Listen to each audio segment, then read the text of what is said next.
I woke up to the sound of my ex-husband's voice outside my office building, and the first words out of his mouth were not an apology or even a greeting. They were about the little boy holding my hand. My son had been dead for 7 years, and Richard had the audacity to ask me whose child I was with. That morning in downtown Seattle changed everything, but to understand why, I need to take you back to where this nightmare truly began. If you're hearing this story and thinking it sounds unbelievable, please stay with me because every word is true. And if you want to hear more stories like this one, click that subscribe button right now. We're so close to reaching 1,000 subscribers, and your support means everything to this channel. My name is Catherine. I'm 42 years old, and I used to believe in happy endings. I had been married to Richard for 18 years when our son Daniel died. He was only 15, bright, funny, with his whole life ahead of him. The official report said it was an accident. A tragic fall during a family camping trip in the Cascade Mountains. Richard, Daniel, and my daughter-in-law Amanda, who wasn't technically my daughter-in-law yet, but had been dating Daniel for 2 years, had gone on what was supposed to be a bonding weekend. I had stayed home because of a work deadline. That decision haunts me every single day. When I got the call from Richard telling me Daniel had fallen from a cliff while hiking, something in me shattered completely. The funeral was a blur of tears and condolences, but through it all, I noticed something odd. Richard and Amanda seemed closer than ever, whispering to each other, sharing looks that felt inappropriate given the circumstances. 3 months after we buried my son, Richard asked for a divorce. I was still drowning in grief, barely able to get out of bed most mornings, and he told me he needed space, that our marriage had been over for years, that Daniel's death had just made him realize life was too short to be unhappy. I didn't fight him. I didn't have the energy. I signed the papers in a lawyer's office in downtown Seattle, rain pelting against the windows, feeling like my entire world had collapsed. 6 months later, Richard married Amanda. My son's girlfriend became my ex-husband's wife. The age difference was staggering. She was 23, he was 45. People in our neighborhood whispered about it, but I tried to move on, tried to rebuild some semblance of a life. For 4 years, I focused on my career as an architectural consultant. I threw myself into projects, worked late nights, traveled for business, anything to avoid the empty house that still smelled like Daniel's cologne in certain rooms. I saw a therapist twice a week. Dr. Morrison helped me process the layers of loss, not just losing my son, but losing my husband to the girl who had been part of our family. And if this story is resonating with you, if you understand the pain of betrayal and loss, help us reach our goal of 1,000 subscribers by clicking that subscribe button. It really does make a difference, and I appreciate every single one of you who takes that step. Everything changed on a Tuesday morning in October, 4 years after the divorce. I was meeting with a client about a new sustainable housing project in the Queen Anne neighborhood when my phone rang. It was a number I didn't recognize, but something made me answer. The voice on the other end belonged to a woman named Teresa Hoffman. She introduced herself as a private investigator who had been looking into Daniel's death. My first instinct was to hang up. I had spent 4 years trying to heal, trying to accept that my son's death was a horrible accident, and here was someone wanting to drag me back into that darkness. But Teresa said something that made me freeze. She said she had evidence that Daniel's death wasn't an accident, that it had been planned, and that she had video footage to prove it. We met at a small coffee shop in Ballard 2 days later. Teresa was in her mid-50s, gray hair pulled back in a practical ponytail, eyes that had seen too much. She placed a laptop on the table between us and asked if I was ready to see something that would change my life forever. I nodded, though my hands were shaking so badly I had to clasp them together in my lap. What she showed me made me physically ill. It was security camera footage from a gas station near the campground where Daniel had died. Time-stamped 3 hours before the alleged accident. The video showed Richard and Amanda sitting in his truck, and Teresa had enhanced the audio. I heard my husband's voice say clearly that tonight was the night, that they had to make it look natural, that once Daniel was gone, they could finally be together without anyone suspecting. Amanda's voice responded, asking if he was sure, and Richard said they had been planning this for 6 months, that Daniel had started to suspect something was going on between them, and they couldn't risk him telling me. I listened to them discuss logistics with the casual tone of people planning a dinner party, not murder. Richard mentioned the cliff path, how he would suggest they split up to take photos, how he would make sure Daniel went to the edge alone, how a single push would look like a slip on loose rocks. Amanda worried about footprints, and Richard assured her the rain forecasted for that afternoon would wash everything away. They laughed.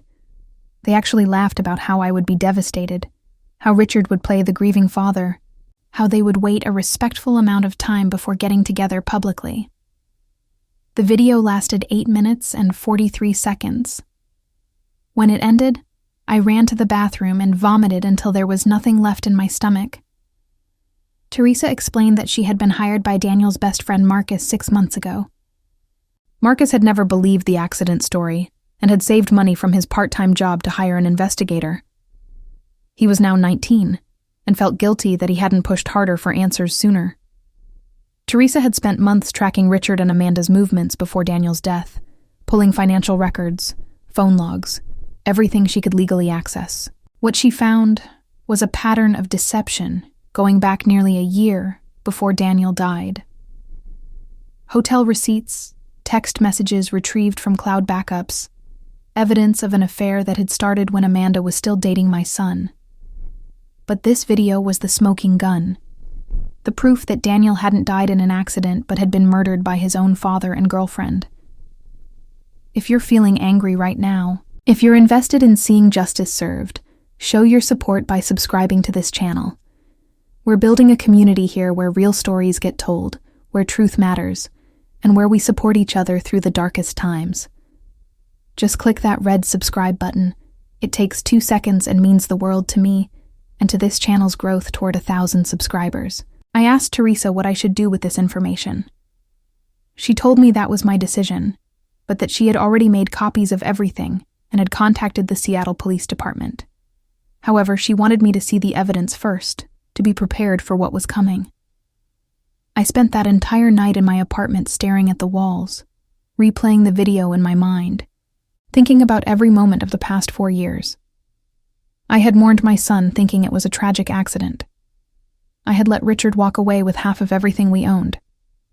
I had watched him marry the woman who helped kill our child. And they had gotten away with it because I had been too broken to question the narrative they fed me. The next morning, I called my lawyer, Jeremy Chen, who had handled my divorce. I told him everything and asked what legal options I had. Jeremy was silent for a long moment before saying, "This changed everything. That if the video was authentic and could be verified, we were looking at murder charges, conspiracy, and the possibility of reopening the entire case." He connected me with a criminal attorney named Patricia Valdez, who specialized in cold cases. Patricia was fierce, mid-40s, with a reputation for taking on cases everyone else said were impossible. She reviewed Teresa's evidence and within a week had convinced the King County Prosecutor's Office to reopen the investigation into Daniel's death. What followed were the longest 6 months of my life. The case moved slowly through the legal system. Richard and Amanda were questioned separately. Initially, they denied everything, claiming the video was fabricated or taken out of context. But Teresa had done her homework. She had additional evidence, including texts between Richard and Amanda, discussing life insurance policies Richard had taken out on Daniel just 3 months before the camping trip. $250,000 payable to Richard as the surviving parent. She had credit card statements showing Amanda had purchased climbing rope and equipment 2 weeks before the trip, items that were never found at the campsite. She had testimony from a park ranger who remembered seeing Richard and Amanda acting strangely that day, walking very close together, whispering, while Daniel walked ahead alone. The prosecution built a case that was overwhelming in its detail. They brought in audio forensics experts who verified the gas station video hadn't been tampered with. They found the store clerk who remembered the couple because they had seemed nervous and had sat in the parking lot for over an hour. They traced phone records showing Richard and Amanda had been in contact dozens of times a day for months before Daniel's death, including several calls on the morning of the camping trip.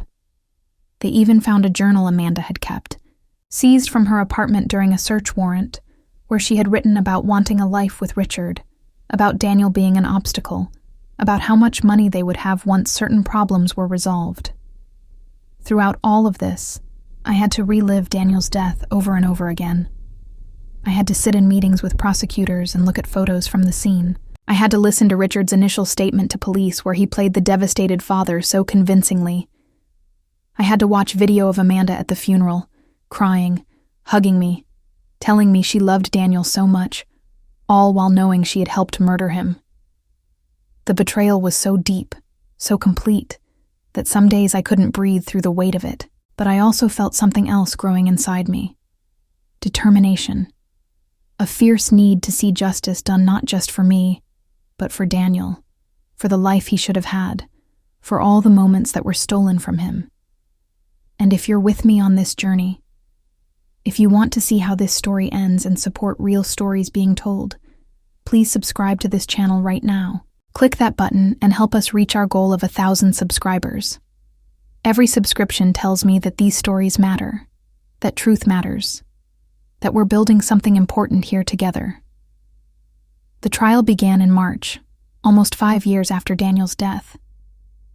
The courthouse in downtown Seattle was packed every day. Marcus was there, now a sophomore in college, sitting behind me in support. My sister flew in from Portland and held my hand through the worst of the testimony. Richard's family, who had initially stood by him, slowly stopped attending as the evidence mounted. Amanda's parents looked destroyed, sitting on the opposite side of the courtroom, their daughter's face growing more haggard with each passing day. The prosecution laid out the case methodically. They showed the gas station video on the first day, and I watched the jury's faces change as they heard Richard and Amanda discuss murdering my son. Several jurors looked sick. One woman wiped tears from her eyes.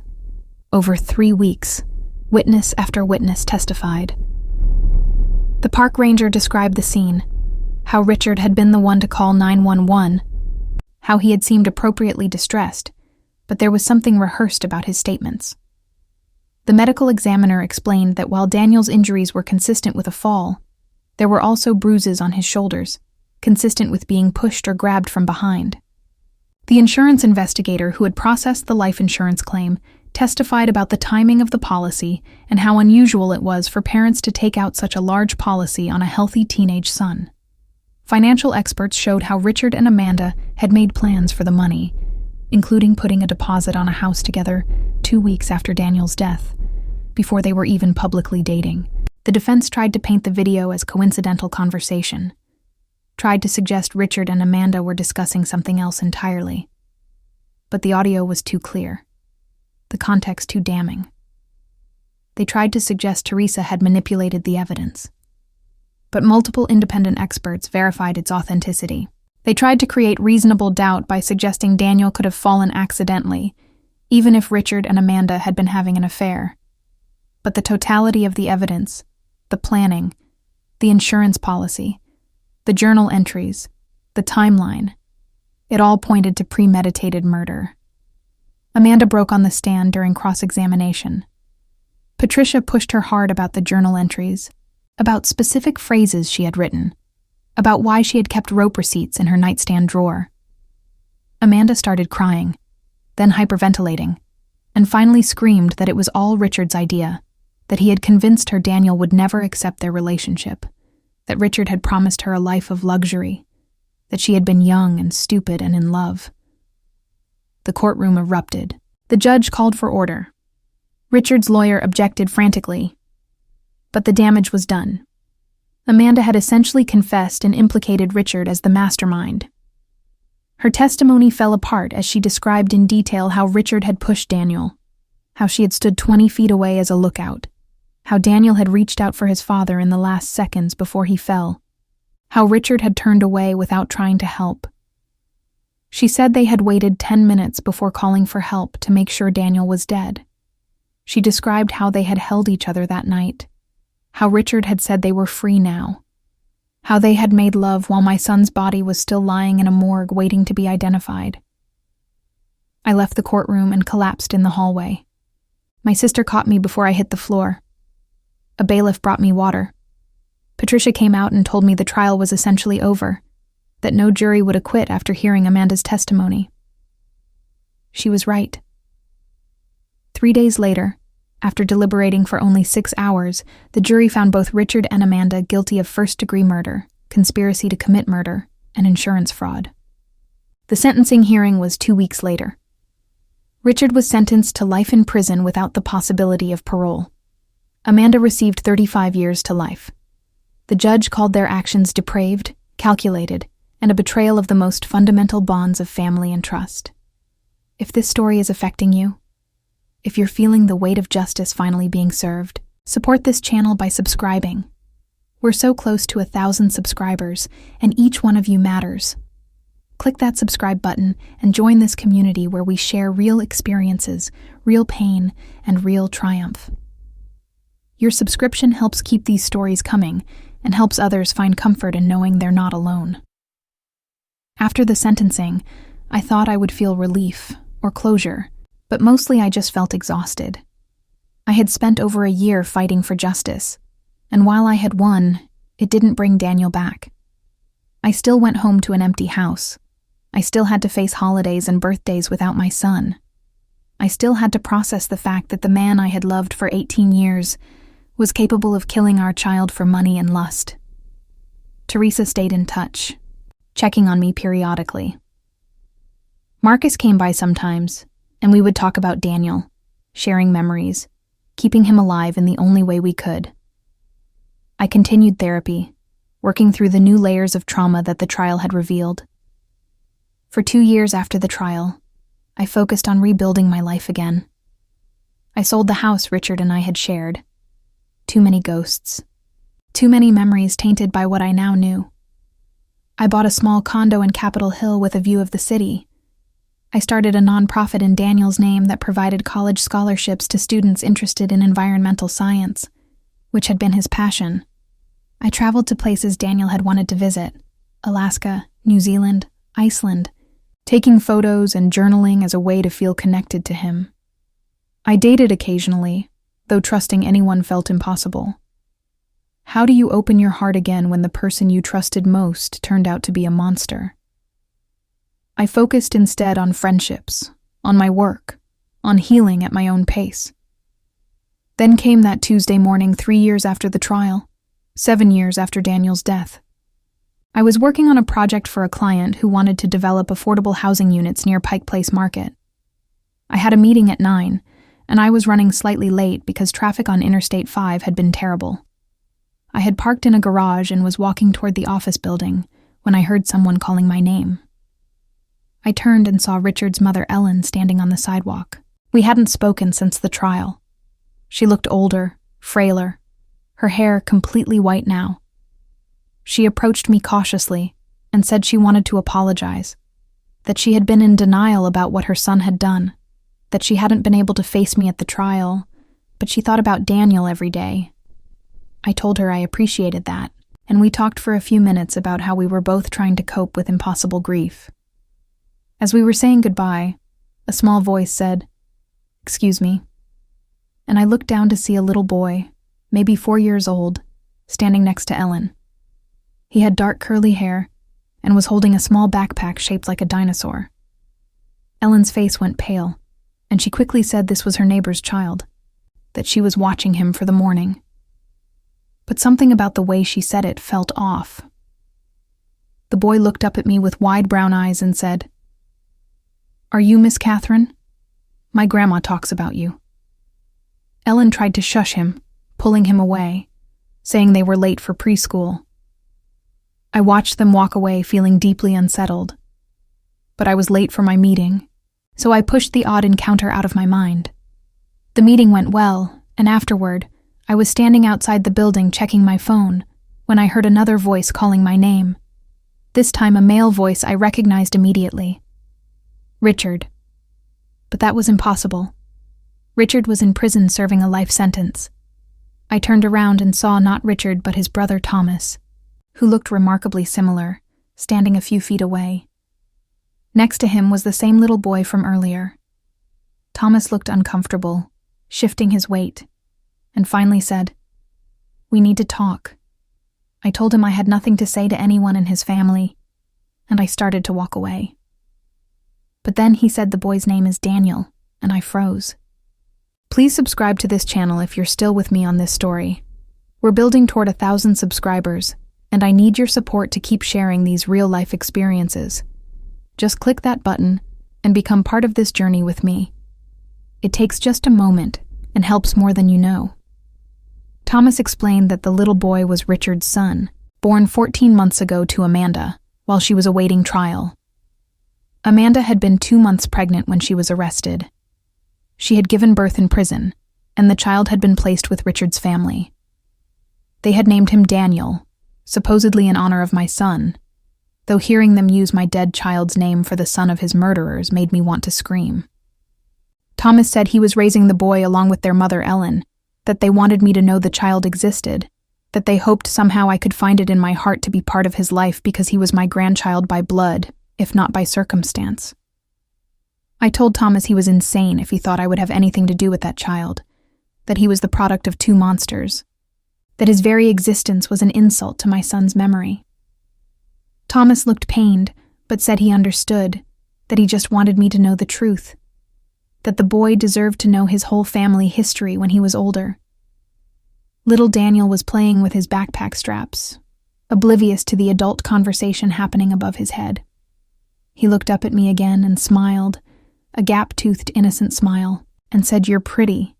My grandma has pictures of you." Something about that smile, about the shape of his eyes, reminded me sharply of my Daniel at that age. I felt a wave of nausea and grief so strong I had to lean against the building. Thomas asked if I was okay, and I told him to stay away from me, to never contact me again, to tell his family that I wanted nothing to do with any of them, or that child. I went back to my condo and called Patricia, my lawyer. I told her what had happened and asked if there was any legal way to prevent Richard's family from using Daniel's name for their grandson. Patricia explained that while it was morally reprehensible, there was no law against it, that names weren't protected in that way. She asked if I was okay, and I honestly told her I didn't know. I called Dr. Morrison and scheduled an emergency session for that afternoon. In therapy, I broke down completely, sobbing about how even now, 7 years later, Richard was still finding ways to hurt me, still finding ways to twist the knife. Dr. Morrison helped me process the shock and validated my anger, but she also gently suggested that the child himself was innocent, that he hadn't chosen his parents or his name, that my feelings toward him were understandable but might evolve over time. I didn't want them to evolve. I wanted to forget that little boy existed. But over the next few weeks, I couldn't stop thinking about him. I found myself wondering what his life would be like growing up knowing his parents were murderers, knowing his father had killed his half-brother to be with his mother. I wondered if Ellen and Thomas were good guardians, if they were giving him a stable life, if he would grow up damaged by the circumstances of his birth. I hated that I cared. I hated that some part of me saw that gap-toothed smile and felt a pull of connection. He was Daniel's half-brother. He shared DNA with my son, but he also shared DNA with the man who had murdered my son. 3 months after that first encounter, I saw them again. I was at a park in Fremont on a Saturday morning, sitting on a bench with coffee, reading a book and trying to enjoy the spring weather. I heard a child's laughter and looked up to see little Daniel playing on the swings while Ellen pushed him. They hadn't seen me yet, and I should have left, but instead, I watched. The boy was laughing with pure joy, shouting higher, higher, his curls bouncing with each swing. Ellen was smiling, telling him to hold on tight. Be careful. It was such a normal scene. Grandmother and grandson at the park. No hint of the darkness that surrounded their lives. Little Daniel jumped off the swing, stumbled, fell, and started crying. Ellen rushed over, checked him for injuries, kissed his scraped knee, and held him until the tears stopped. Then he was off again, running toward the slide, resilient and happy. And here's where I need your support more than ever. If this story is touching you, if you're invested in seeing where this journey leads, please subscribe to this channel. Help us reach 1,000 subscribers by clicking that red button right now. These stories need to be told, and your subscription makes that possible. Ellen finally noticed me sitting there. She said something to little Daniel about staying where she could see him, then walked over to my bench. She asked if she could sit, and I nodded. We sat in silence for a long moment watching the boy play. Ellen finally spoke, her voice tired, saying she knew I didn't want anything to do with them, that she understood completely. But she wanted me to know they were doing their best with a terrible situation.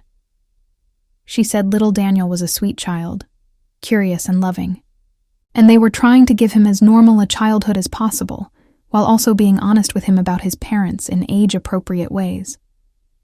She said they showed him pictures of Big Daniel, my son, and told him he had a big brother in heaven who would have loved him.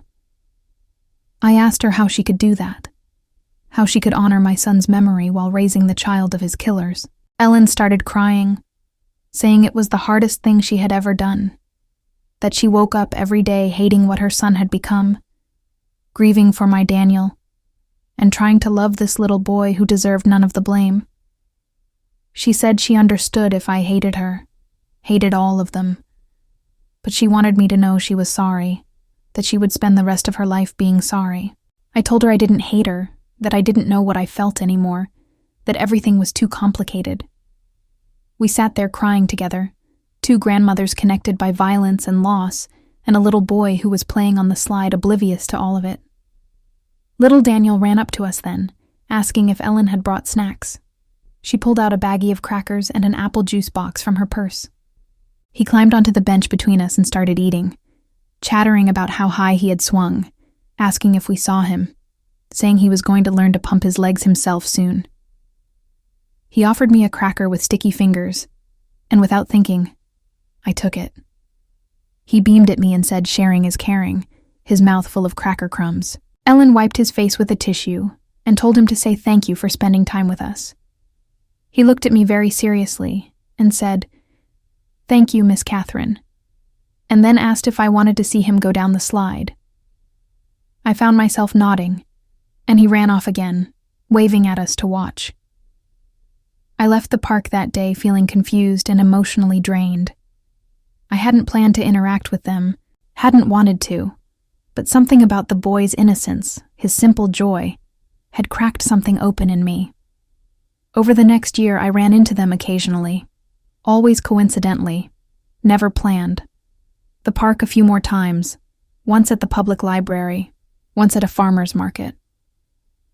Each time, Ellen and I would exchange a few words, and little Daniel would chatter at me about whatever was occupying his 4-year-old mind. Dinosaurs, trucks, a pet goldfish he had named Bubbles. He started recognizing me, smiling when he saw me, running up to show me things he had found or drawn. I still maintained boundaries. I never gave Ellen my phone number or made plans to see them. I never held little Daniel or played with him beyond accepting the crackers or rocks or drawings he offered. But I also stopped walking away when I saw them. I started to see what Dr. Morrison had meant about the child being innocent. He was just a little boy growing up in difficult circumstances, and while I couldn't be his grandmother, not in any real sense, maybe I could be a kind presence in his life occasionally. Maybe that was enough. Or maybe I was fooling myself, trying to create some connection to Daniel's bloodline, even though it came through the worst possible source. Then came the incident that brought everything to a head. I was walking to my office building on a rainy November morning, 7 years after Daniel's death, when I heard a voice I knew too well calling my name. I spun around, and there was Richard. Not in prison. Not in an orange jumpsuit. Standing on the sidewalk in regular clothes, looking thinner and older but definitely Richard. Next to him was little Daniel, now 4.5 years old, holding his hand. I felt like I was hallucinating. I stammered, asking what he was doing here, how he was out, saying this wasn't possible. Richard's face twisted into something ugly, and he said he had every right to be there, that he had gotten an appeal, that new evidence had come to light. My mind was reeling. I pulled out my phone to call Patricia, to call the police, to call someone. Richard stepped toward me, and instinctively I stepped back, pulling little Daniel behind me protectively, even though Richard was his father. Richard laughed, a bitter sound, and said I had no right to touch his son, that I had made it clear I wanted nothing to do with them. Little Daniel looked scared, not understanding what was happening, asking where Grandma Ellen was. Richard ignored him, focused on me, saying I had ruined his life, that he had lost everything because of me, that I should have just accepted the accident story and moved on. If you're feeling the tension of this moment, if you want to know how this confrontation ends, subscribe to this channel right now. We're so close to 1,000 subscribers, and I need your support to continue bringing these real stories to light. Click that subscribe button and help us reach our goal. I told Richard he ruined his own life when he murdered our son, that he deserved everything he got.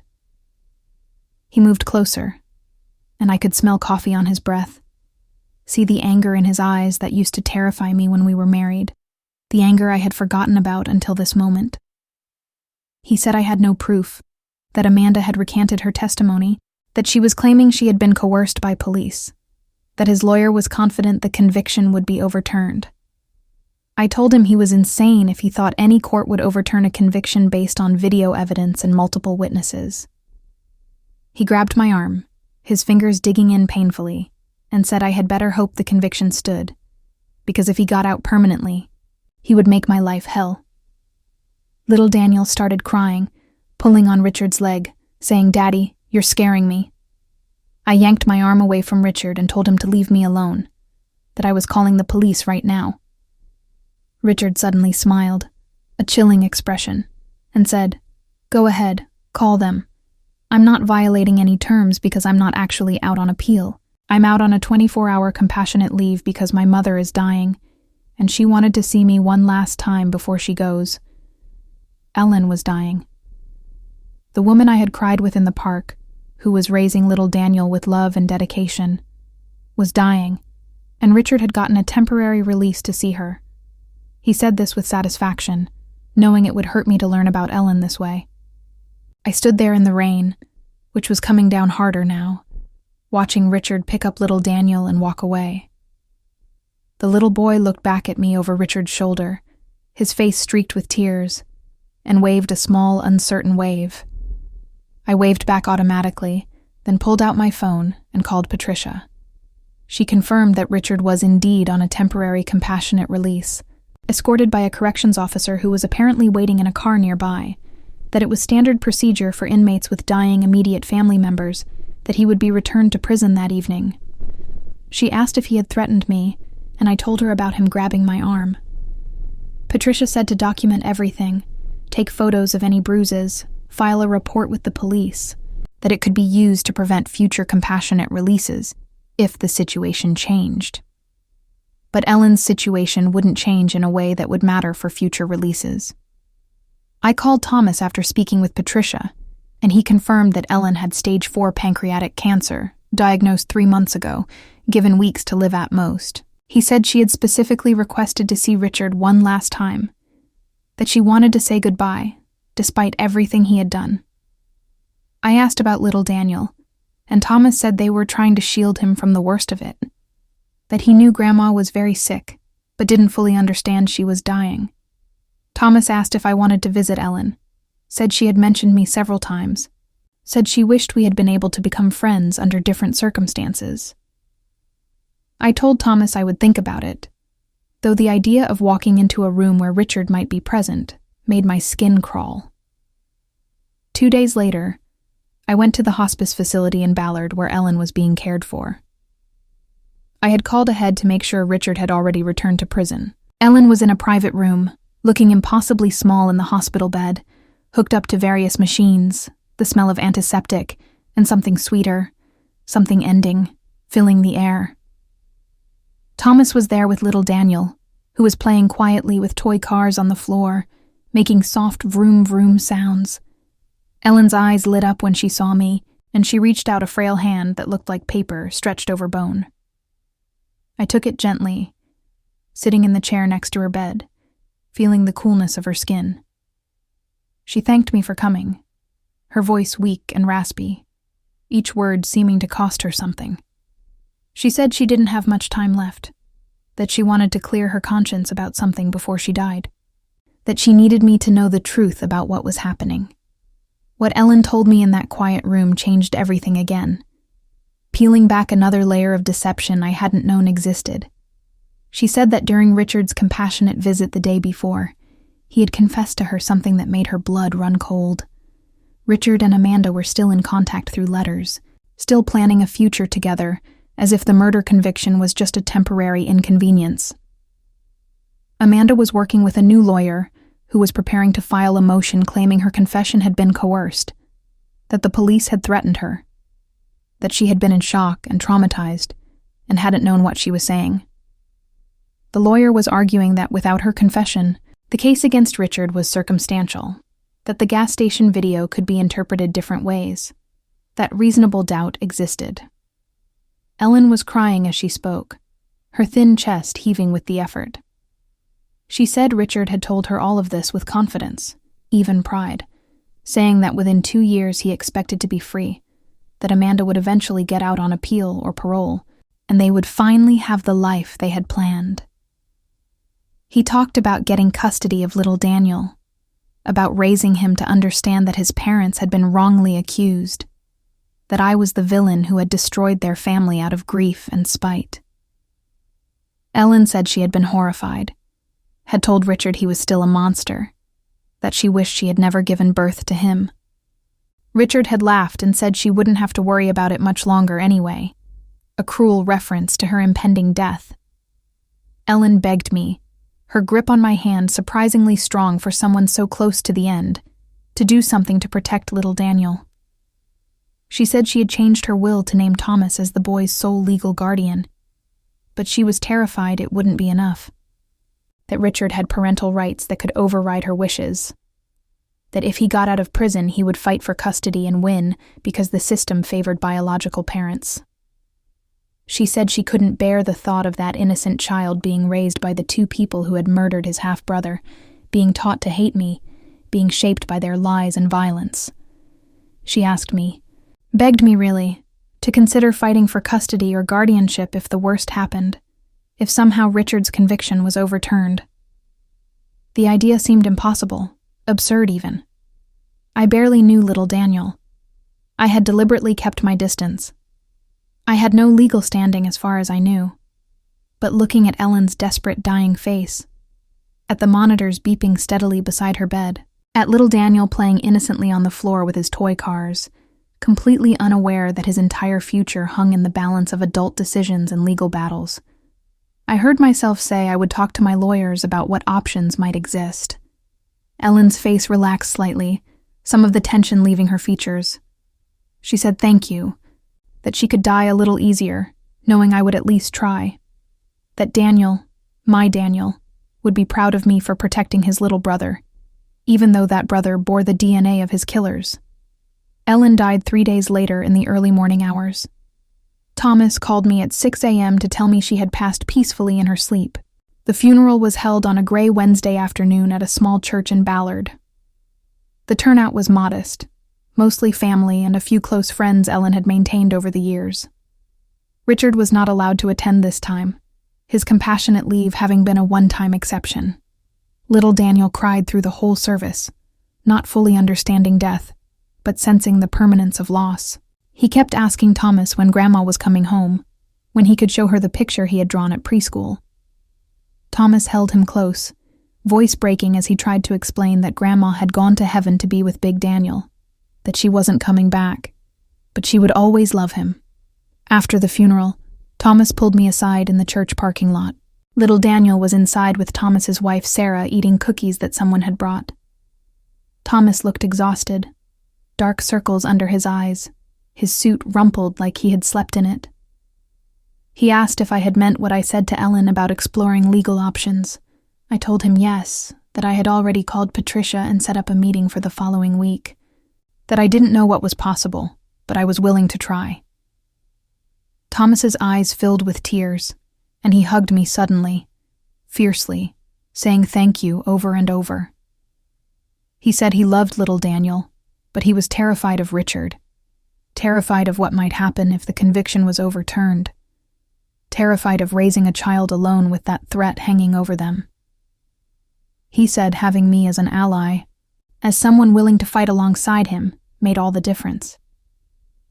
The meeting with Patricia the following Tuesday was extensive and sobering. She had brought in 2 other lawyers from her firm who specialized in family law and parental rights cases. They laid out the situation in stark terms. Richard and Amanda both had parental rights that were currently suspended due to their incarceration, but not terminated. If either of them successfully appealed their conviction or was released for any reason, they could petition for custody of little Daniel.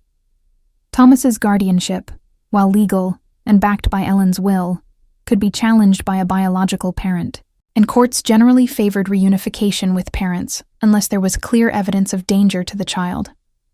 The fact that Richard and Amanda had murdered a child, even a different child, would be considered, but it wasn't an automatic disqualification from parenting rights. Patricia said there was a legal path forward, but it would be difficult and precedent-setting. We could file a motion to terminate Richard and Amanda's parental rights on the grounds that they posed a clear and present danger to little Daniel, based on their conviction for murdering another child. We could argue that the planning and execution of Daniel's murder demonstrated a fundamental inability to value child welfare, that their ongoing communication and lack of remorse showed continued danger. If we could get their rights terminated, then Thomas could adopt little Daniel legally, and neither Richard nor Amanda would have any claim to him, regardless of what happened with their appeals. The catch was that I would need to be part of the case as an interested party, as someone with legal standing based on being the mother of their victim, and therefore having a vested interest in protecting other children from them. If you're still following this complex legal journey, if you want to see how this fight for a child's future unfolds, please take a moment to subscribe to this channel. We're working hard to reach 1,000 subscribers, and your support by clicking that button really helps us continue sharing these important stories. I asked what it would mean for me to be part of the case. Patricia explained I would need to file as a co-petitioner seeking guardianship rights alongside Thomas, that I would be subject to home studies and interviews, that I would need to demonstrate to the court that I had a relationship with little Daniel and a genuine interest in his welfare, despite the complicated circumstances. I would also need to be prepared for Richard and Amanda to fight back hard, to make accusations about my motivations, to try to paint me as vindictive or unstable. It would be emotionally brutal, dredging up all the trauma of the trial again. But it might be the only way to truly protect little Daniel from ending up in their custody if the worst happened. I took a week to think about it. I talked to Dr. Morrison in several long sessions about whether I was doing this for the right reasons, whether I was trying to save little Daniel, or trying to punish Richard and Amanda further, whether I could handle the emotional toll of fighting another legal battle against them.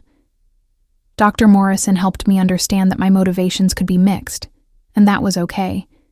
That wanting to protect an innocent child and wanting to ensure my son's killers couldn't hurt another child were both valid reasons. She also pointed out that I had been maintaining distance from little Daniel, partly out of self-protection, but that my reactions to him, taking the crackers, waving at him, going to see Ellen in hospice, all suggested I did care about his welfare, more than I had been willing to admit to myself. I also spent time with little Daniel and Thomas during that week. Thomas had invited me to a Sunday afternoon at their home in Greenwood, saying I should see what little Daniel's life was actually like, see if I could genuinely commit to being part of protecting that life. Their house was a modest 3-bedroom bungalow with a fenced backyard where little Daniel had a small play structure. Inside, the walls were covered with photos including several of my Daniel that Ellen had displayed, pictures from when he was a child, from family gatherings, from happier times. Little Daniel showed me his room, proudly displaying his collection of toy dinosaurs and a mobile of planets hanging from the ceiling. He told me his favorite was the T-Rex, and his favorite planet was Saturn because of the rings. We had lunch together, simple sandwiches and fruit, and little Daniel chattered about his preschool, about his friend Maya who could do a cartwheel, about how he was learning his letters. He showed me the letter D that he had practiced writing, saying that was for Daniel, for his name, and for his brother in heaven. Thomas had tears in his eyes watching this, and I felt something shift in my chest, some wall I had built starting to crack. After lunch, little Daniel asked if I wanted to play dinosaurs with him. We sat on the living room floor, and he handed me a Triceratops, keeping the T-Rex for himself. He narrated an elaborate story about the dinosaurs being friends and going on adventures, and I found myself genuinely engaged, making my dinosaur talk in a silly voice that made him giggle. When it was time for me to leave, little Daniel hugged my legs and asked when I was coming back. I looked at Thomas, who looked back at me with hope and fear mixed on his face, and I told little Daniel I would come back soon. In the car driving home, I cried harder than I had in months, grieving for my Daniel, for the grandmother relationship I should have had with him if he had lived and had children, grieving for the loss of the simple life I had been trying to rebuild, and also feeling something else, something like purpose. Like maybe this was how I honored my son's memory, by protecting his little brother from the people who had killed him. I called Patricia the next morning and told her I was in, that I would file as a co-petitioner for guardianship and to terminate Richard and Amanda's parental rights. She said she would start the paperwork immediately, that we should be prepared for a long fight. She was right.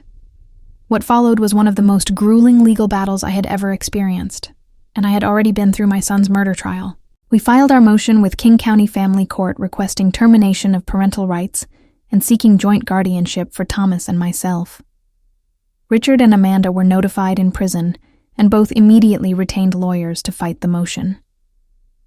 Richard's lawyer argued that his client had a constitutional right to parent his child, that he had never harmed little Daniel, that the murder conviction was under appeal, and shouldn't be used to prejudge his parenting ability. Your support means everything to me as I share this difficult journey. If you're invested in seeing justice for children and families, please subscribe to our channel. We're so close to hitting 1,000 subscribers, and every single subscription helps us grow this community of support and truth-telling.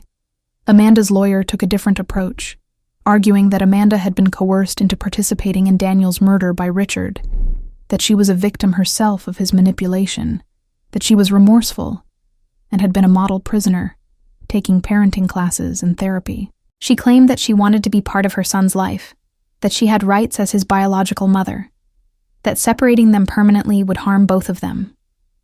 The court appointed a guardian ad litem for little Daniel, a woman named Jennifer Torres, whose job was to represent the child's best interests independently of any of the adults involved. Jennifer conducted extensive interviews with Thomas, with me, with Sarah, with little Daniel's preschool teachers, with neighbors, with anyone who had contact with the child. She also interviewed Richard and Amanda separately in prison. She visited their facilities, reviewed their prison records, their disciplinary history, their participation in programs. She read the entire murder trial transcript. She reviewed the evidence that had convicted them. She spent 3 months conducting her investigation before filing her report with the court. The home study process was invasive and exhausting. A social worker named Marcus Chen came to my condo multiple times, inspecting every room, asking about my financial stability, my mental health history, my support system, my motivations for seeking guardianship. He asked difficult questions about how I could parent a child who was biologically connected to my son's killers, whether I would be able to separate little Daniel from his parents' crimes, whether I had processed my grief sufficiently to take on this responsibility. I was honest with Marcus, sometimes painfully so. I told him I didn't know if I could do this perfectly, that I had complicated feelings about little Daniel, that some days I looked at him and saw my Daniel's eyes and it hurt. Other days I looked at him and saw Richard's smile and it made me angry. But I also told him that little Daniel deserved protection, deserved to grow up safe and loved, deserved not to be raised by people who had demonstrated their willingness to murder a child. I told him about the crackers in the park, about playing dinosaurs, about how the little boy had worked his way into my heart despite all my resistance. Marcus wrote everything down, his expression neutral and professional, giving me no indication of what he was thinking or what his recommendation would be. Thomas and Sarah went through the same process. Their home inspected, their finances reviewed, their parenting evaluated. Little Daniel was interviewed by a child psychologist in a way appropriate for his age, asked about who took care of him, whether he felt safe, whether anyone hurt him, who he loved. He apparently talked enthusiastically about Uncle Thomas and Aunt Sarah, about his friend Maya, about Miss Catherine who played dinosaurs with him sometimes, about his mommy and daddy who he saw in pictures but didn't really know. The psychologist noted that little Daniel was well-adjusted, securely attached to Thomas and Sarah, showed no signs of trauma or neglect, and seemed to thrive in his current environment. The court proceedings began in September, almost a year after Ellen's death. The judge assigned to the case was Judge Sarah Winters, a woman in her 60s known for her thorough approach to family law and her prioritization of children's welfare above all else. The courtroom was smaller than the criminal court where Richard and Amanda had been tried for murder, more intimate and somehow more intimidating. The first day was taken up with opening statements. Patricia laid out our case methodically, arguing that Richard and Amanda had demonstrated through their actions that they were willing to murder a child for their own benefit, that they showed no remorse, that they continued to plan a future together that involved taking custody of little Daniel and poisoning him against me and the truth of what they had done. She presented evidence of the letters between Richard and Amanda, obtained through subpoena, where they discussed their appeal strategy, their plans for when they were free, their intentions regarding little Daniel. In one particularly damning letter, Richard had written that once he had little Daniel back, he would make sure the boy understood that I was the villain, that I had destroyed their family with lies, that his real mommy and daddy loved him and had been taken from him unjustly. In another letter, Amanda had written about how little Daniel was her second chance, how she would be the perfect mother once she was released, how they would be a family and forget all the pain. Neither letter showed any acknowledgement of what they had done to my Daniel, any remorse for murdering a 15-year-old boy, any recognition that their actions had consequences beyond their own suffering. Richard's lawyer countered by arguing that letters written in the emotional context of imprisonment shouldn't be given too much weight, that his client maintained his innocence and was pursuing legitimate legal appeals, that he had behaved appropriately during his limited contact with little Daniel, that there was no evidence he posed any danger to the child. He brought up my history of depression after Daniel's death, my need for therapy, suggesting I was unstable and seeking guardianship out of revenge rather than genuine care for little Daniel. He painted me as someone who wanted to punish his client by taking away his only remaining child, someone who couldn't separate the little boy from his parents' alleged crimes. Amanda's lawyer focused on her client's youth at the time of the crime, her claims of coercion, her model behavior in prison. She presented letters Amanda had written to little Daniel, supervised by prison officials, expressing love and hope for their future together. She brought in a prison counselor, who testified that Amanda had been engaged in therapy, had taken parenting classes, had expressed remorse for her actions in their private sessions. The lawyer argued that Amanda deserved a chance to be a mother to her son, that she had been 19 when Daniel was killed, that she had been manipulated by an older man, that she was rehabilitating and should maintain her parental rights. Subscribe to our channel if you're still with me through this legal battle. Your subscription helps us reach our goal of 1,000 subscribers and supports the telling of real stories that need to be heard. Just click that red button and become part of this journey. The trial stretched over 3 weeks with testimony from dozens of witnesses. Marcus Chen testified about the home studies, his observations of both households, his assessment that little Daniel was thriving with Thomas and Sarah, his concerns about what might happen if the child was placed with Richard or Amanda. Jennifer Torres, the guardian ad litem, presented her report which recommended termination of parental rights for both Richard and Amanda and permanent guardianship for Thomas and me jointly. She had concluded after her extensive investigation that little Daniel's best interests were served by remaining in his current stable environment, that the risk of placing him with parents convicted of murdering another child was too great, regardless of their current behavior or claims of innocence. The child psychologist who had evaluated little Daniel testified about attachment theory, about the importance of stability for young children, about the potential trauma of removing a child from the only home he had really known. A forensic psychologist testified about Richard and Amanda's profiles based on reviewing all available records, stating that both showed signs of narcissism and a concerning lack of empathy, that their letters showed continued blame-shifting and victim mentality rather than genuine remorse, that in her professional opinion, they posed a risk to any child in their care. Teachers from little Daniel's preschool testified about his development, his social skills, his happiness, how he talked about Uncle Thomas and Aunt Sarah as his primary caregivers. Then came the testimony from Richard and Amanda themselves, brought to the courtroom via video conference from their respective prisons. Richard wore a prison uniform, but sat up straight, trying to project confidence. His lawyer questioned him about his relationship with little Daniel, the few supervised visits he had been allowed before Ellen's death, his love for his son, his plans for the future. Richard spoke smoothly about wanting to be a father, about how little Daniel deserved to know his dad, about how he was maintaining his innocence in the murder case and expected to be exonerated. When Patricia cross-examined him, she was ruthless.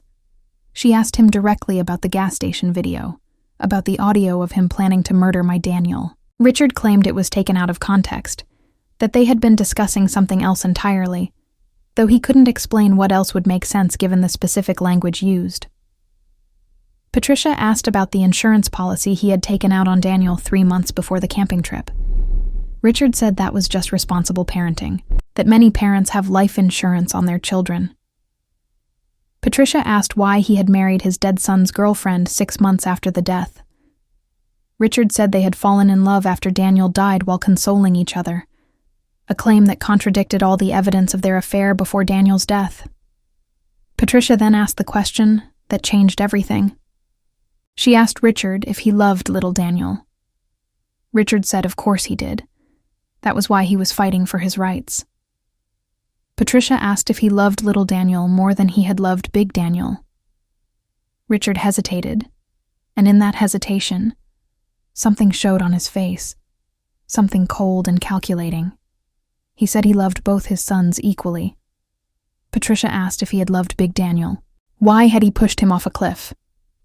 Richard's lawyer objected furiously. The judge sustained it, but the damage was done. The jury... Wait. There was no jury in family court, but Judge Winters had seen it, that flash of anger, that moment where Richard's mask had slipped. Patricia concluded by asking Richard what he would tell little Daniel about Big Daniel when the child was old enough to understand. Would he tell him the truth, that he had murdered his half-brother? Richard said he would tell little Daniel that Big Daniel had died in a tragic accident, that some people told lies about what happened, but that accidents happen, and we have to move on. Patricia asked if he considered teaching a child that murdering someone is just an accident that you move on from was appropriate parenting. The objection was sustained again, but Judge Winters was taking notes, her expression serious. Amanda's testimony was different in tone but equally damning in substance. She cried throughout, claiming she had been young and scared and manipulated by Richard, that she never wanted Daniel to die, that she had been coerced into participating. Patricia pressed her on the details, on the journal entries she had written before Daniel's death, about wanting a life with Richard, about Daniel being an obstacle. Amanda claimed those entries were taken out of context, that she had been processing complicated feelings, that she never meant she wanted him dead. Patricia read one entry verbatim where Amanda had written that she wished Daniel would just disappear so she and Richard could be together without complications. Amanda sobbed and said young people write dramatic things they don't mean. Patricia asked Amanda about the rope she had purchased 2 weeks before the camping trip. Amanda said Richard had asked her to buy it for the camping trip, that she didn't know what he was planning. Patricia asked why Amanda hadn't told anyone, hadn't warned Daniel, hadn't called the police when Richard pushed him. Amanda said everything happened so fast that she froze, that she didn't know what to do. Patricia asked about the 10 minutes they waited before calling for help, whether that was freezing or whether that was making sure my son was dead. Amanda broke down completely, screaming that she was sorry, that she wished she could take it back, that she had been a stupid kid in love. But then Patricia asked the same question she had asked Richard. She asked Amanda what she would tell little Daniel about Big Daniel. Amanda, still crying, said she would tell him that his brother had been wonderful, that she had cared about him very much, that his death had been a terrible tragedy, that she regretted every day. Patricia asked if she would tell little Daniel the truth about how his brother died. Amanda said she would tell him it was an accident. Patricia asked if she would tell little Daniel that she had watched his father murder his brother and done nothing to stop it or help. Amanda said she didn't want to burden a child with such horrible information. Patricia asked if Amanda thought she had a right to parent a child while maintaining a lie about murdering that child's sibling. The objection was sustained, but the point had been made. If this story is affecting you deeply, if you understand the importance of protecting children from harm, please support our channel by subscribing. We're building a community of people who believe in justice and truth, and we need your help to reach 1,000 subscribers. Click that button right now. The final week of testimony included expert witnesses on both sides arguing about parental rights, rehabilitation, the best interests of children, the weight that should be given to criminal convictions in family court. Richard and Amanda's lawyers brought in their own psychologists who argued that people convicted of crimes could still be good parents, that redemption and change were possible, that cutting off all parental rights was too extreme. Our side brought in experts on child trauma, on the impact of violent crime on families, on the impossibility of healthy parenting from people who had murdered a child and showed no genuine remorse. The testimony was dense and academic, but ultimately came down to one question. Did little Daniel deserve to be protected from any possibility of ending up in the custody of his parents, who had proven their willingness to kill a child? I testified on the last day of the trial. Patricia had prepared me extensively, but nothing could really prepare you for sitting in a courtroom facing your son's killers, even via video screen, and talking about taking custody of their child. I explained my initial resistance to having anything to do with little Daniel, my complicated feelings about him, my gradual realization that he was an innocent victim of his parents' crimes just as much as my Daniel had been. I talked about playing dinosaurs with him, about his gap-toothed smile, about how he reminded me of my Daniel at that age, but was also his own person. I explained that I wasn't doing this to punish Richard and Amanda, though I certainly wanted them to stay in prison, but rather to honor my son's memory by protecting his little brother. Richard's lawyer cross-examined me aggressively, suggesting I was mentally unstable, that I couldn't possibly love a child connected to my son's killers, that I was using little Daniel as a pawn in my continued vendetta against his clients. He brought up my therapy sessions, my depression, my initial statements about wanting nothing to do with the child. I stayed calm, at least outwardly, and explained that grief is complicated, that healing is a process, that recognizing little Daniel's innocence had been part of my healing. I said that yes, some days were hard, some days I looked at him and felt pain, but that didn't mean I didn't care about his welfare, didn't mean I wouldn't fight to keep him safe. Thomas testified about his commitment to raising little Daniel, about his sister Ellen's dying wish, about his horror at what his brother had become. He spoke about the little boy with obvious love, describing daily life, bedtime routines, teaching him to ride a tricycle, reading stories together. He said he wanted me as a co-guardian because little Daniel deserved to know all parts of his family history, deserved to have a connection to Big Daniel through me, deserved the stability of two adults committed to his welfare. Sarah testified about her love for little Daniel, about how he called her Aunt Sarah, and how they baked cookies together on Saturdays, about how she would support whatever decision protected him best. Little Daniel himself did not testify in the traditional sense, but Judge Winters did speak with him privately in her chambers with the child psychologist present. What was said in that conversation was confidential, but afterwards, Judge Winters looked even more serious, more resolved. The trial concluded with closing arguments. Patricia delivered a powerful summation about the fundamental duty of the court to protect children, about how parental rights are not absolute when parents have demonstrated their willingness to harm children, about how little Daniel deserved to grow up without the shadow of his parents' crimes hanging over him.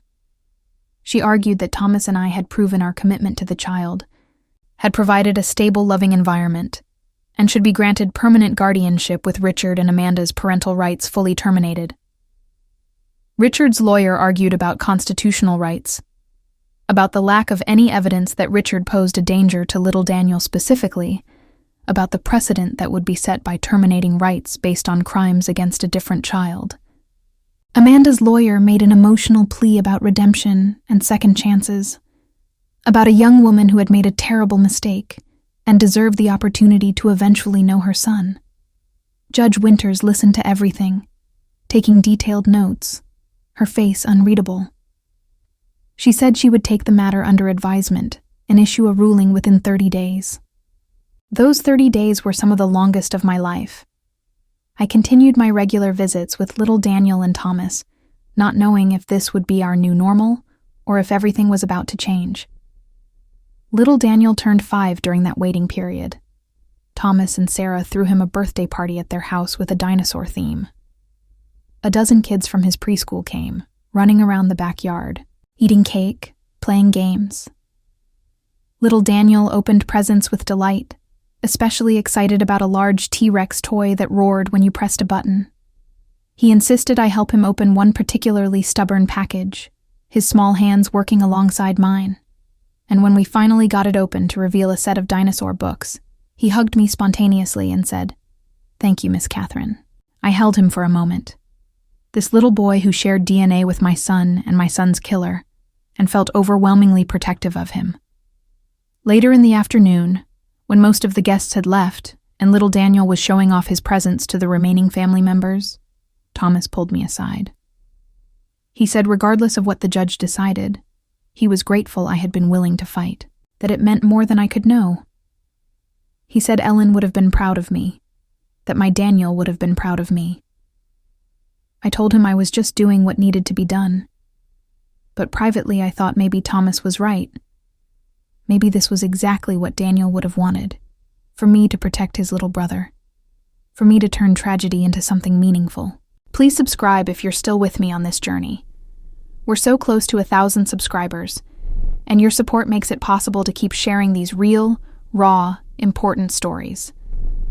Just click that red button and join our community. The ruling came on a Wednesday afternoon. Patricia called me at work and said Judge Winters had issued her decision, that we needed to come to the courthouse immediately. I met Thomas and Sarah there, all of us anxious, little Daniel having been left with a trusted babysitter, because we didn't know what the outcome would be, or how to explain it to him. We gathered in the courtroom, Richard and Amanda appearing via video conference, their lawyers present, everyone standing as Judge Winters entered. She was carrying a thick document, her ruling, and she looked tired but determined. Judge Winters began by acknowledging the unprecedented nature of the case, the competing interests at stake, the difficulty of the decision before her. She reviewed the evidence methodically, the murder conviction, the lack of remorse, the ongoing communication between Richard and Amanda, the expert testimony, the home studies, the guardian ad litem report, everything that had been presented over the 3-week trial. She spoke about the fundamental principle that parental rights are sacred, but not absolute, that the state has a duty to protect children when parents have demonstrated their unfitness. She said that in her 30 years on the bench, she had never seen a case quite like this one, where parents had been convicted of murdering one child and were seeking to maintain rights to another. Judge Winters said that the evidence before her was clear and convincing that Richard and Amanda posed a danger to little Daniel. Not necessarily a physical danger, but a moral and psychological one. She said that parents who had conspired to murder a child, who showed no genuine remorse, who continued to minimize their actions and blame others, who planned to teach their child that murder was just an accident that you move on from, were fundamentally unfit to parent. She said that little Daniel deserved to grow up in an environment of honesty and safety, where he would be told age-appropriate truth about his family history, where he would be protected from the toxic influence of people who had proven their willingness to sacrifice a child for their own desires. Therefore, Judge Winters ruled that Richard's parental rights to little Daniel were hereby terminated in full and permanently. She ruled that Amanda's parental rights to little Daniel were hereby terminated in full and permanently. She ruled that Thomas and I were granted joint permanent guardianship of the child, with the right to make all decisions regarding his health, education, and welfare. She ruled that Richard and Amanda would have no contact with little Daniel, no visitation rights, no ability to send letters or gifts, that they were to be legally as though they had never been his parents. She said that when little Daniel turned 18, he would be provided with all the court records, and could make his own informed decision about whether he wanted any contact with his biological parents. But until then, he would be protected from them completely. The courtroom was silent for a long moment after Judge Winters finished reading her ruling. Then Thomas let out a sob of relief, and Sarah was crying, and I felt like I couldn't breathe, like the weight of years of fighting and grief and fear had suddenly lifted. Patricia was smiling, squeezing my hand. On the video screens, Richard was screaming that this was unconstitutional, that the judge was biased, that he would appeal. Amanda was crying hysterically, saying, "Please don't take my baby. Please, I'm his mother." Their lawyers were trying to calm them, but the decision had been made. Judge Winters banged her gavel and said the ruling was final, that appeals could be filed through the proper channels, but that her decision would stand unless overturned by a higher court, which she doubted given the extraordinary circumstances. We left the courthouse in a daze. Thomas kept saying we won. We actually won, like he couldn't quite believe it. We went back to his house where the babysitter had kept little Daniel entertained with cartoons and snacks. When we walked in, little Daniel ran up asking if we were done with our grown-up meeting, saying he had missed us. Thomas picked him up and spun him around, saying, "Yes, we're done, and everything is going to be okay now." Little Daniel giggled and asked if we could have ice cream to celebrate, not understanding what we were celebrating but happy that the adults were happy. We said yes. We could absolutely have ice cream, and we all piled into Thomas's car and went to a local ice cream shop, where little Daniel got a cone with 2 scoops of chocolate that dripped all over his hands and face. Sitting in that ice cream shop, watching little Daniel laugh and make a mess, watching Thomas and Sarah exchange relieved glances, I felt something I hadn't felt in 7 years. Peace. Not happiness exactly, because my Daniel was still gone. That wound would never fully heal.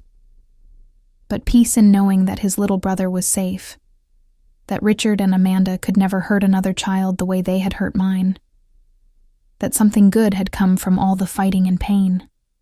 Patricia had warned us that Richard and Amanda would likely appeal the ruling, that we might face more legal battles, but she was confident the decision would stand.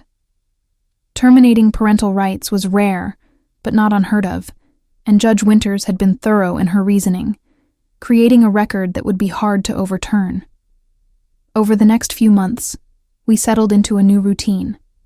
Thomas and Sarah remained little Daniel's primary caregivers since I worked full-time, and they had the space and the established relationship.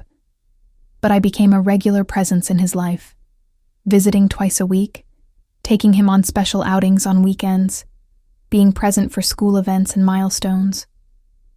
We told little Daniel an age-appropriate version of the truth, that his mommy and daddy had made very bad choices that hurt people, that they were in a place where they had to stay because of those choices, that Uncle Thomas and Miss Catherine were going to take care of him now. He seemed to accept this with the adaptability of a 5-year-old, more concerned with whether he could still have his dinosaur nightlight than with the complex adult drama surrounding his life. If you've stayed with me through this entire journey, if this story has moved you or made you think about justice and family and the complexity of love and loss, please subscribe to our channel. We're so close to that 1,000 subscriber goal, and your support means everything. Click that button and be part of this community we're building together. Richard did file an appeal, as expected, arguing that Judge Winters had overstepped her authority, that terminating his parental rights based on a crime against a different child set a dangerous precedent. The appeal was heard by the Washington State Court of Appeals 8 months after the initial ruling. Patricia represented us again, arguing that the lower court had acted appropriately given the extraordinary circumstances, that the protection of children must take precedence over abstract parental rights when parents had demonstrated such complete unfitness. The appellate court took 4 months to deliberate, and ultimately upheld Judge Winters' ruling in a strongly worded decision that affirmed the state's duty to protect children from parents who had murdered another child and showed no remorse. Richard attempted to appeal to the Washington State Supreme Court, but they declined to hear the case, letting the appellate court's ruling stand. Amanda filed a separate appeal focusing on her claims of coercion and her youth at the time of the crime, but it was also denied. 2 years after Judge Winters' initial ruling, the termination of parental rights became final and unappealable. Little Daniel was legally and permanently under the guardianship of Thomas and myself. We had won every legal battle, exhausted every appeal, and little Daniel was safe. As I write this story now, little Daniel is 7 years old. He's in 2nd grade, excelling in reading, obsessed with dinosaurs and space and building things with Legos.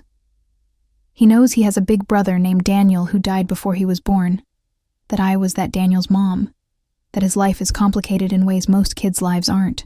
We've started taking him to a child therapist who specializes in complex family situations, making sure he processes everything in a healthy way as he grows and understands more. He calls me Catherine, not Grandma, and that feels right for now. Maybe someday it will change, or maybe it won't, and that's okay too. Thomas and Sarah are incredible parents to him, patient and loving and honest. They've created a stable home full of laughter and rules and bedtime stories. I'm the fun aunt figure who takes him to science museums and lets him stay up a little late watching nature documentaries about dinosaurs. It's not the family any of us would have chosen, but it's the family we've created from the ashes of tragedy. My Daniel's photos are displayed in both Thomas's house and my condo, and little Daniel knows his brother's face, knows stories about him, knows that Big Daniel would have loved him and protected him. I think about my Daniel every day. The grief is still there, will always be there, but it's changed shape over the years. It's no longer the raw, devastating wound it was in the beginning. It's more like a scar now, a permanent part of me that aches sometimes but doesn't consume me. I like to think that Daniel would approve of what I've done, that he would be glad his little brother is safe, that he would understand why I fought so hard. I talk to him sometimes, in my head or out loud when I'm alone, telling him about little Daniel's achievements, asking him for guidance when parenting decisions come up, apologizing that I couldn't protect him but promising that I'm protecting his brother. Richard is still in prison and will be for the rest of his life. I don't think about him often anymore. He's become irrelevant to my life except as a cautionary tale.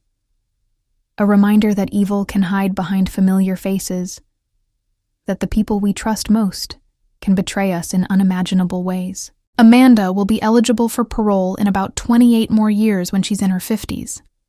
Whether she'll actually be released is anyone's guess. She still writes letters occasionally, not to little Daniel, who would never receive them, but to the court, to advocacy groups, claiming she was a victim, claiming she deserves another chance. I don't read them anymore. Patricia handles any legal matters that arise from those letters, and I focus on the present instead of the past. The nonprofit I started in my Daniel's name has awarded scholarships to 43 students so far, helping them pursue environmental science degrees. Several have written to me about their work, about research they're doing on climate change or conservation, about how the scholarship made their education possible.